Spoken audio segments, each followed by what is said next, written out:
તમે લોકો તો પબ્લિક ના હારો અમારા જેવા કોઈ બહાર નીકળતા હોય ત્યારે બી દબાવવામાં આવે. કઈ ગયા બાજુ મારો પૈસા કે નહીં બાજુ મારો હવે કમે ન બોલાઈ ગયા જેણા આવે મીડિયામાં આવવાની બાર મારી હાટે વાત કરો. બહુ મર્દાંગી બતાવે તો માણસ અમારો માણસ જોઈએ. હેલો આ વાલાનો સંબંધ લઈ ગયો અમને તેને કેવું બરાબર ને એ જિગ્નેશ ક્યાં ને લોકો ક્યાં ને હેરાન કર્યા કરતો છે પોતાને ક્યાં ના. સ્થાનિક સ્વરાજ્યની ચૂંટણીને લઈને હવે તમામ પાર્ટીઓ દ્વારા ક્યાંક ને ક્યાંક સામ દામ દંડ ભેદ તમામ નીતિઓનો ઉપયોગ કરી અને એકબીજાના ઉમેદવારો તોડવાનો પ્રયાસ કરવામાં આવી રહ્યો છે. પરંતુ આ તમામ ચર્ચાઓમાં હવે એક વાત સામે આવી છે કે જ્યાં આમ આદમી પાર્ટીના ઉમેદવારનું અપહરણ થઈ ગયું છે અને આ આખા મામલાને લઈ અને હવે મોટો હોબાળો થયો છે. શું છે સમગ્ર મામલો એની વિગતે ચર્ચા કરીશું. નમસ્કાર, હું છું ઉજ્જવલ અને આપ જોઈ રહ્યા છો નિર્ભય ન્યૂઝ.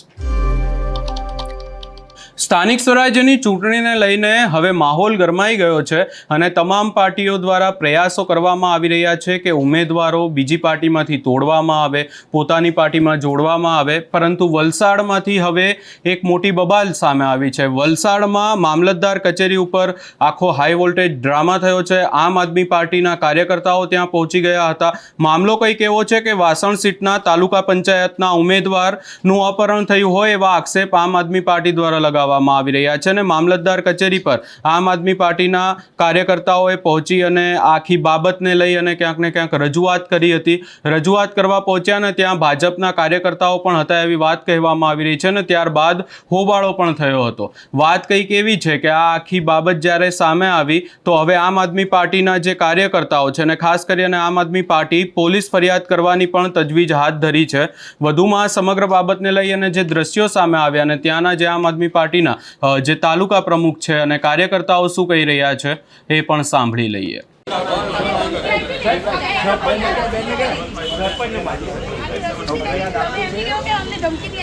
તમારે ફરિયાદ આપવી છે? અમારે દેખાડી કિલે સાહેબ ફરિયાદ આપવી છે? આપવા અમે ના પડી છે ભાઈ તમે કાર્યકર્તા છો, તમે આવા કરતા પ્રવાસ પડે ને ચાલી લેવાય જોઈએ કર્યો ને સાહેબ આવું ઉશ્કેલ તમારાથી તમે મોટા ભાઈ થઈને તમારે આવું કરવા એવું કરી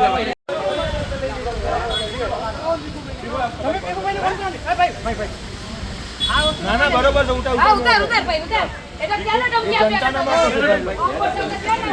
તમારા માણસે તમે ફોન કરી બોલાવ્યો અમે તો બોલવાની કીધું આ લોકો ભીખુભાઈને ઉઠાવી દો અત્યારે ટીઠોર ઉપર લઈ ગયા એને જો કઈ બી હાથ છોડે કાઢતો આપવાથી પહેલા તો તમે આટલું ટુકલાઈ પછી તમે ક્યાં ને તાનાશાની કર્યા કરતા હતા? અમને કોઈ દુઃખ નહીં લાગે. ક્યાં ને તાનાશાની કર્યા કરતા હતા તમે લોકો? અમે જોયા કરતા હતા. નથી કર્યું કઈ. હા અમે જોયા કરતા હતા. અરે ભાઈ એને આમ કરીને સર પકડી આ પોલીસ સ્ટેશનમાં લખીને આપી દો. લખીને આપી દે લખીને આપી દે એવું છે. તમે બી મામલતદાર પર હાઈ વોલ્ટેજ ડ્રામા છે, ફોર્મ કેન્સલ થયું. લખીને આપો પછી ઓછી આવે. લખવાનું વરી પેલા માણસે પૂછડી એને સર પકડો કે નહીં? શાંતિ રાખો બેન. એને સર પકડો કે નહીં? શાંતિ રાખો. શાંતિ રાખો. શાંતિ રાખો. તો ચલો આવી જાઓ. આપી દો ફરિયાદ. શાંતિ રાખો. બેહાડી દે હોય અમને. આપી દો હું કે ના પાડું છું.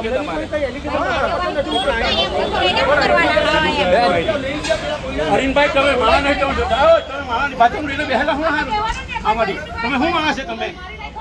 હવે તમે શું કરી શકે? તમે કહેજો બિયાર મલ કરી દેજો એ નીચે લેવાય ને તમારાથી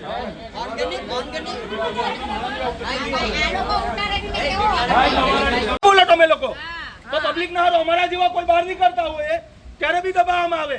કઈ ગયા બાજુ મારો પૈસા કે નહીં બાજુ મારો હવે કમે ન બોલાઈ ગયા જેણા આવે મીડિયામાં આવવાની બાર મારી હાટે વાત કરો.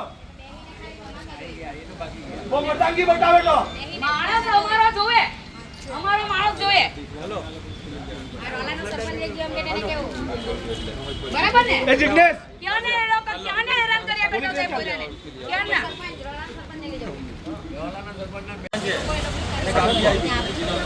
ચિંતલ પટેલ તમે બહુ પેલું ન કરો કહેવું તમે તો મોટા ભાઈ બનાવો શું છે ભાઈ ફરી વાર નહીં નહીં કરી શકે લોકો. તો તમે બોલાવી બધાને ગરીબ માણસ છે એટલે મેં તો એમ કેમ ભાજપવાળામાં એટલી મર્દાંગી એટલે મારી પાસે આવો નહીં નિમલા હે ભાઈ વચ્ચે તમે પેલી ચલાવી દો કરો ને.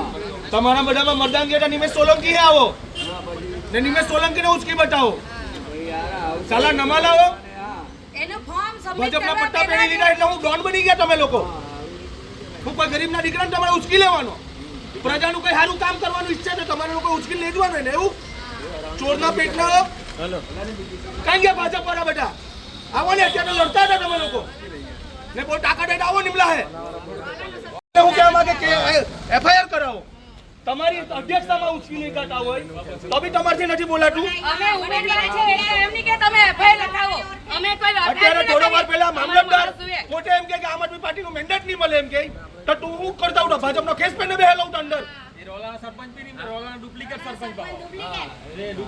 આ તંત્ર છે ને ખાલી ભાજપનો કેસ પહેરવાનું બાકી રાખેલું છે બીજું કઈ નહીં મળે એ લોકોને બીક છે એ લોકોને બીક છે કે આપ જીતી જાય પણ આપ જીતવાની જાઓ.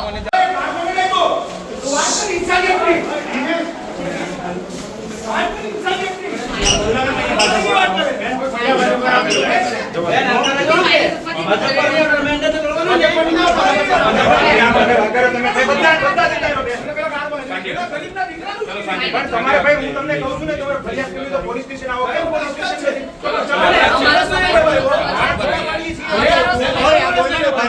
તો પેલી પાસે પેલો ચશ્માવાળો ભાઈ ખરો ને એ ગાળ બોલવાનો છે ચલો બેન ખોટા લીધું છે ગરીબના દીકરાને તમારી ગરીબના હારું નથી બોલાતું ભાઈ અમારે છે ને ફરિયાદ ના કરશો તમે સાહેબ મારો કહેવાનો મતલબ એ છે કે પેલો ગરીબનો દીકરાને ઉચકી લીધાની હું જરૂર પડી એમ તમારી સત્તા આજે 28 વર્ષથી છે 28 વર્ષથી જે પાર્ટી 28 વર્ષની સત્તામાં હોય અમે બંને જગ્યાએ કેવી રીતે ફરી તો આ રીતે થોડું મળવાનું હોય મામલતદાર સાહેબને અમે સાહેબ અમે દરવાજો કે પ્રેમથી વાત કરો તો બધું થાય. ના અમે દરવાજો એટલા માટે પકડ્યો બી નથી સાહેબ અમે જે રજૂઆત કરવા આવ્યા છીએ શરદ પટેલની છે એ જ રજૂઆત કરવા અહીંયા ઉભેલા હતા તે દરમિયાનમાં ભાજપનો કોઈ હવે માણસનું નામ મને હકીકત નથી ખબર એટલે પણ રોલા નામનું ગામનું મતલબ નામ આવ્યું કે તે લોકો ઉચકીને લઈ ગયા તો અત્યારે તમારી પાસે અમે એફઆઈઆર ભરાવા બી આવવાના છે અમે આવીએ છીએ પણ સાહેબ આપણે બી મળવાનું છે એટલે અમે હા એટલે અમે એ છીએ કે અમે અહીંયા મળીએ એટલે પછી ત્યાં આવીએ મારી વાત સાંભળી છે સાહેબ બોલો સાહેબ તમારે મળવું છે ને હા સાહેબ ભાઈ પૂછી લો એક તમારું શું નામ આ શરદ પટેલ લઈને મારે મળવું છે અમારો candidate છે. અમારો candidate છે. હા એ ભાઈને લઈને મારે મળવું છે સાહેબ એક જણા અત્યારે અમારો એક કેન્ડિડેટ છે રોલા ગામનો એટલે કે વાસણ જિલ્લા તાલુકા પંચાયતનો અને એમનું ફોર્મ જે પાસ થઈ ગયું છે પરંતુ અત્યારે એ ભાઈને અમે ફોન કરતા છે તો ફોન લાગતો નથી એનો સ્વિચ ઓફ આવતો છે અને એકાદ વ્યક્તિ એવું કહી ગયા કે એને કોઈ અજાણી વ્યક્તિ ઉચકી લઈ ગયા છે તો હવે કોણ છે એ ખબર નથી પડતી તો અમારો કેન્ડિડેટ જે ત્યાં હોટ ફેવરિટ હતો અને જીતે તેવી પોઝિશન પર છે છતાં હવે કેન્ડિડેટ મળતો નથી તો એને મિસિંગ થઈ ગયો છે એને કોણ ઉચકી લઈ ગયું છે કંઈ ખબર નથી પડતી તો હવે એના માટે અમે એક એફઆઈઆર કરવાના છે સિટી પોલીસ સ્ટેશનમાં. ક્યાંથી અપહરણ થયું છે એ પણ કંઈ ખબર નથી હવે અહીંયાથી બહાર એક ઘરે જાઉં છું એમ કરીને નીકળ્યા હતા અને પછી હવે એનો ફોન લાગતો નથી. શું લાગે છે કોના દ્વારા કરવામાં? હવે એનાથી જેને ડર લાગતો હોય એવા વ્યક્તિને જ પર આપણે આશંકા કરી શકીએ બાકી તો આપણે કોઈનું નામ તો કેવી રીતના કહી શકીએ જાણતા નથી એટલે. આજરોજ ઘટના એવી બની કે આમ આદમી પાર્ટીના કેન્ડિડેટ ભીખુભાઈ સુમનભાઈ પટેલ એ રોલા ગામના વતની છે અને વાસણ તાલુકા પંચાયતથી એમણે ઉમેદવારી કરેલી હતી.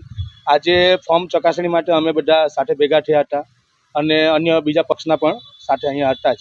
તે દરમિયાન ભીખુભાઈ પટેલને આ મામલતદારના કમ્પાઉન્ડમાંથી ઉપાડીને લઈ ગયા. હવે કોણ લઈ ગયું એ અમને ખબર નથી પણ એમના ભાઈ જોડે અમારા સહયોગી મિત્રશ્રીના ઉપર ફોન પર ચર્ચા થઈ તો ભીખુભાઈના ભાઈએ એવું કીધું છે, અમારી પાસે કોલ રેકોર્ડિંગ પણ છે, એમણે એવું જણાવ્યું છે કે રોલા ગામના કોઈ એક વ્યક્તિએ એમને ઉપાડી ગયા છે અને સમજાવવાની કોશિશ કરી રહ્યા છે કે તમે આમ આદમી પાર્ટીમાંથી જે ફોર્મ ભર્યું છે એ ફોર્મ તમે પરત પાછા ખેંચી લ્યો, નહીં તો હવે શું થશે શું નથી એ તો હવે એ લોકો જ વાત કરતા હોય આપણને એટલી બધી માહિતી નથી. પણ અત્યારે અમે વલસાડ સિટી પોલીસ સ્ટેશન શ્રીએ જતા છે અને ત્યાંના પીઆઈ શ્રીને જોડે ચર્ચા કરીને એફઆઈઆર કરાવીએ છીએ.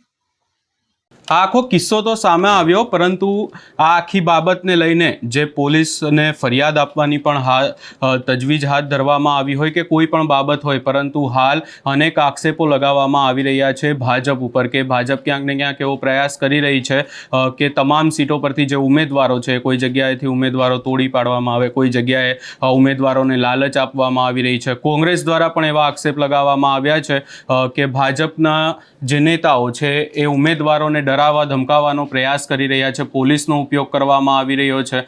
કોંગ્રેસે તો એટલી હદ સુધી કે પોતાના ઉમેદવારોને છુપાવી દીધા છે એવી પણ વાતો સામે આવી રહી છે. અને હવે આજે આખો વલસાડમાંથી કિસ્સો સામે આવ્યો, એને લઈ તમારો શું અભિપ્રાય છે અમને કમેન્ટ કરી જરૂર જણાવશો. અને અમારી ચેનલ નિર્ભય ન્યૂઝને લાઇક, શેર, સબસ્ક્રાઇબ કરવાનું ભૂલશો નહીં.